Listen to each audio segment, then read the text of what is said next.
தென்னிந்திய திரையுலகில் முன்னணி நடிகையாக இருப்பவர் சமந்தா. இவர் பிரபல தெலுங்கு நடிகர் நாகார்ஜுனாவின் மகன் நாகச்சைதன்யாவை கடந்த 2017ஆம் ஆண்டு காதலித்து திருமணம் செய்து கொண்டார். 4 ஆண்டுகள் இருவரும் மகிழ்ச்சியாக வாழ்ந்து வந்தனர். பின்னர் இவர்களுக்குள் ஏற்பட்ட கருத்து வேறுபாடு காரணமாக 2021ஆம் ஆண்டு விவாகரத்து பெற்று பிரிந்தனர். இந்த நிலையில் நடிகர் நாகச்சைதன்யா நடிகை சோபிதாவை திருமணம் செய்து கொண்டு புதிய வாழ்க்கையை தொடங்கினார். இதற்கிடையே சமந்தா மையோடிசிஸ் என்ற நோயால் பாதிக்கப்பட்டார். இதனைத் தொடர்ந்து அவருக்கு பட வாய்ப்புகளும் குறைந்துவிட்டது. சிகிச்சைகளுக்கு பிறகு மீண்டு வந்த சமந்தா பட வாய்ப்புகள் குறைந்துவிட்டாலும் OTT வெப் சீரியஸ்களில் நடித்து கம்பேக் கொடுத்தார்.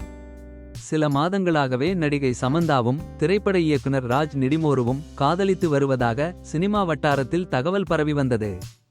இந்நிலையில் இன்று கோயம்புத்தூரில் அமைந்துள்ள ஈஷா யோகா மையத்தில் வைத்து இருவரும் திருமணம் செய்து கொண்டனர். இந்த திருமணம் இருவருக்குமே 2வது திருமணம் ஆகும். மேலும் சமந்தாவின் 2வது கணவர் இயக்குனர் மற்றும் கதாசிரியர் ஆவார். இவர் ஆந்திர மாநிலம் திருப்பதியை பூர்வீகமாக கொண்டவர். இவர் விசாகப்பட்டினத்தில் பள்ளி படிப்பையும் திருப்பதியில் உள்ள ஸ்ரீ வெங்கடேஸ்வரா கல்லூரியில் கம்ப்யூட்டர் சயின்ஸ் பட்டப்படிப்பையும் தேர்ந்தெடுத்து படித்திருக்கிறார். மேற்கொண்டு உயர்நிலை சாஃப்ட்வேர் இன்ஜினியரிங் படிப்பதற்காக அமெரிக்காவிற்கு இடம்பெயர்ந்தார். கடந்த 2015ஆம் ஆண்டு ஷியமாலி என்பவரை திருமணம் செய்து கொண்ட இவர் 2022ஆம் ஆண்டு விவாகரத்து பெற்று பிரிந்தார். The family man, Stree Shor in the city ஆகியவை இவர் இயக்கத்தில் வெளிவந்து ரசிகர்கள் மனதில் இடம் பிடித்த படங்கள்.